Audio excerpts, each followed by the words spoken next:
So apparently, according to reporting that just came out like a few hours ago, today, Trump has been fighting to stop information like this from getting out, but the courts keep shooting it down. Trump defended the rioters who threatened to hang Mike Pence. New audio reveals. So this isn't like a book claim, right? Like if you read John Bolton's book, which while I despise John Bolton, it is a good book about the Trump administration. You can find it through certain means on the internet, right? There's a lot of stuff in there that's completely condemnable of the Trump administration, but there's always the plausible deniability of, well, that's just a salty former official who doesn't like Trump, and that's what they're saying. Audio, on the other hand, is direct statements from the president himself that you can listen to. You can't deny that. It's like the claim that Trump pressured election officials in Georgia to find the votes, right? Is so undeniable. It's because we have audio of Trump saying, find the votes. By the way, that alone should have been enough to disqualify Trump from ever running in a presidential election again. I just want to throw that out there. NRGFLO, thank you so much for giving the tier 1 sub. The Hegemon Mythos. I appreciate that. Anyway, let's read the article. Donald Trump defended rioters at the Capitol on January 6 who threatened to hang Mike Pence, his vice president, according to his recorded remarks released on Friday. Trump said it was common sense when asked about the chance. Trump was speaking to ABC chief Washington correspondent Jonathan Karl for his book Betrayal, the final act of the Trump show, which will be published on Tuesday. This recording was released by Axios. Karl asked Trump if he was worried about Pence during the Capitol attack, who aimed to stop the certification of the Electoral College results and thereby overturn Trump's defeat by Joe Biden, the Capitol rioters, that is.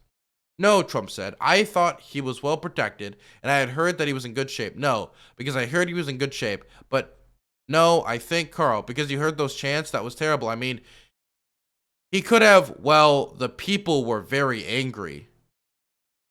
They were saying, hang Mike Pence, because it's common sense, John. Trump said, repeating baseless claims about election fraud. It's common sense that you're supposed to protect. How can you? If you know a vote is fraudulent, how can you pass a fraudulent vote to Congress? How can you do that? How do you feel about this, buddy? Not good? Okay. Sorry to hear that. Trump continued. I'm telling you, 50-50, right down the middle for the top constitutional scholars when I speak to them. Anybody I speak to, almost all of them at least pretty much agree, and some very much agree with me, because he's passing on a vote that he knows is fraudulent. How can you pass a vote that you know is fraudulent?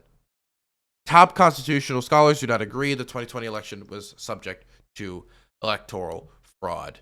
One scholar, though, John Eastman, and we've covered this on the channel before, provided Pence with a memo outlining how he said the vice president might reject slates of electors from key states and thus throw the election back to the House of Representatives, where a Republican majority in the state delegations would hand the victory to Trump. Basically, what this was, it was instructions for how to conduct a coup in the United States of America, to be clear. Okay, so let's be clear. Let me read this one part again because I want to emphasize a few things here. First, let's play the audio. Let's play the audio. That's how we'll listen to it again. Were you worried about him during that siege? Were you worried about his safety? No, I thought he was well protected, and I had heard that he was in good shape. Mm-hmm. No, because I had heard he was in very good shape.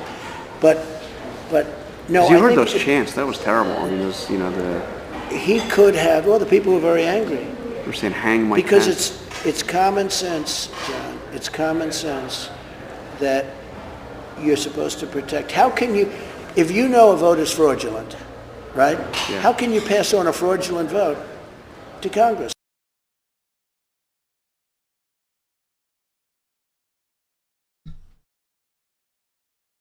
They were saying, hang Mike Pence because it's common sense. Did you hear the audio? What's wild about this, even though this is like, this isn't something that I would not exactly expect from Trump, is that this is his vice president. This is somebody who showed him loyalty from basically day one, that stood with him against all odds.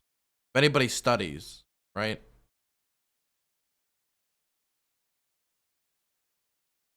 the the history of Mike Pence's career in politics. He has been consistently a servant to power because he knows that by being a servant to power, it can eventually drag him up the totem pole. And just like he has been in his state politics and national politics before, he was a servant to power throughout the Trump administration.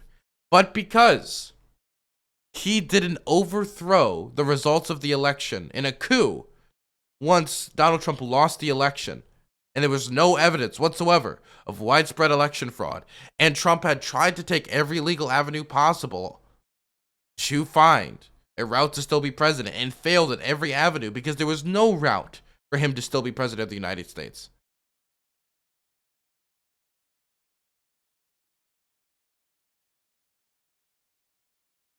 All of that didn't matter. The chants and the violence and how people acted on that day is common sense. Now, you can make the argument that he didn't hear him say the second part. I mean, that is possible. I mean, yeah, it is. But you got to also remember that if you go back here in the audio, you heard those chants. That was terrible. I mean, they were very angry because it's common sense. So he was asking him if he heard the chants. He heard what people were saying, which was stuff that included hang Mike Pence, which he then later states here. And he says that's common sense. So I don't buy it. I'm going to be completely honest. It's possible we didn't hear the second part of the statement, but the first part of the statement is enough already. He says it's common sense for how they acted on that day and the chants they were doing. It's perfectly common sense. Don't worry about it. And then he goes on to justify it by talking about how the vote is fraudulent and pushing conspiracy theory about how the election was stolen. So not only does he justify the disgusting threats of violence and the actual violence done by the insurrectionists that day, but then he goes on to push the conspiracy theory that caused this to happen in the first place, was the idea that, Donald Trump had the election stolen from him, when he didn't. He did not have the election stolen from him. That isn't common sense. Common sense to say hang your vice president. Jesus Christ. And the thing is, I feel like I should be yelling here, right? I think I should be outraged. And I talked about for a few months now how Trump has been trying to block the information from January 6th from going out. He's been trying to say it's all protected by executive privilege. What he said on January 6th is protected by executive privilege. He's trying to say that all of the people he talked to on January 6th are protected by executive privilege. He's even trying to say that Steve Bannon is protected by executive privilege, even though he was fired in 2017. The court just indicted Steve Bannon and put out an arrest warrant for him because he would not come to court, of course. But this isn't even in relation to that. This is completely secondary. This is from an interview done on March 18th, over 2 months later, for a book by Jonathan Carl. Over 2 months later. Completely unrelated. Not at all related to what Trump's trying to block from coming out. And if this could just slip out to the public, what the hell is he trying to block? If he thinks this getting out is fine, him saying stuff like this is fine, which is basically saying that the threats of violence from January 6th protesters, that's common sense. How they were acting and what they were doing, it's common sense. I mean, what are you going to expect if you steal an election? Again, repeating that lie that the election was stolen. If this getting out was whatever, then what is he trying to block, man? I don't know. What if this is fine, then what the fuck is he trying to block? What's worse than this? What is worse than this? What could possibly be worse than defending those types of statements about the man who was part of your administration and has been loyal with you until day one, until he literally did not take part in a military coup or a coup of some sort against the United States government?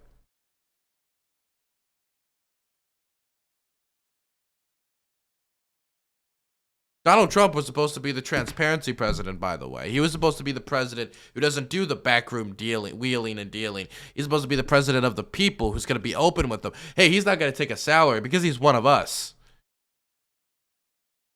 The thing is, if any of us did what Donald Trump did at his job, I think some transparency would be the least that people could ask, considering people lost their lives, man.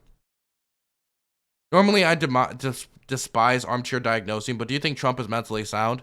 I'm not going to make accusations or comments on his mental health, since I'm not a mental health expert. So I'm not even going to guess if he's mentally sound or not. I mean, people who get older, like, can have more issues with mental health and stuff, but, I mean, the same could be said about Biden. And I don't like when people armchair diagnose Joe Biden, so I'm not going to sit here and armchair diagnose Donald Trump. But I will say that Donald Trump has overpredicted his own intelligence on many occasions. Like, for example, someone just brought it up in chat, saying that he knows more than the generals. And so, if this is the type of stuff that, again, perfectly fine, then what the hell is Steve Bannon trying to protect from getting out? What is he trying to protect? I don't know. That stuff terrifies me. How did Mo Brooks know to wear body armor on January 6th? Also, the statement that we read from this article that goes more in depth into the comments, right? To be clear, the idea that all the constitutional scholars agree with him, that's a lie. If anybody's read anything about the Trump administration from administration officials, they would know that people go around Trump and they just tell him what he wants to hear. They repeat to him back what he is looking for, and that's how you get favor in the Trump administration. That's when Trump favors you generally, is if you agree with him. And so the idea that he found a bunch of lawyers that would agree with him is not that crazy. Definitely, if John Eastman was literally handing Donald Trump instructions on how to conduct a military coup as they both tried to leverage what was happening on January 6th, before 2 months later defending what the rioters said about the former vice president of the United States, Mike Pence, just because he wouldn't participate in the coup. Crazy, man. It's crazy, unironically. Hard to wrap my mind around this. Pence considered the memo. This is the memo to conduct a military coup. And, on the advice of others, including the former Vice President Don Quayle, rejected it. 5 people died in or following the attack on the Capitol. Pence and his family were hidden in an underground loading bay during the insurrection, and then duly presided over the certification of Biden's win. In a Republican Party dominated by Trump, however, anyone with ambitions of running for president in 2024 has a stark choice to make. In trips to early voting states, Pence has sought to downplay the Capitol attack. Anyway, this goes into Pence and Trump's disagreements over the Capitol attack. And I'm telling you right now, Pence, if Trump doesn't run for president in 2024, I still think Pence has a decent shot. I've already talked about this at length in another video. And I know that a lot of people hear that and they roll their eyes at it. And you have good reason to, definitely considering Trump's past statements about Pence. But please, go watch my video on Mike Pence. It's like the only video on my channel that specifically talks about Mike Pence. Trust me, I think you'll find my argument somewhat convincing. Anyway, that's enough of this. I feel like I should be yelling about this for like an hour, because this is like a big fucking story. But I don't know, man. I think the Trump fatigue might have finally set in for me, man.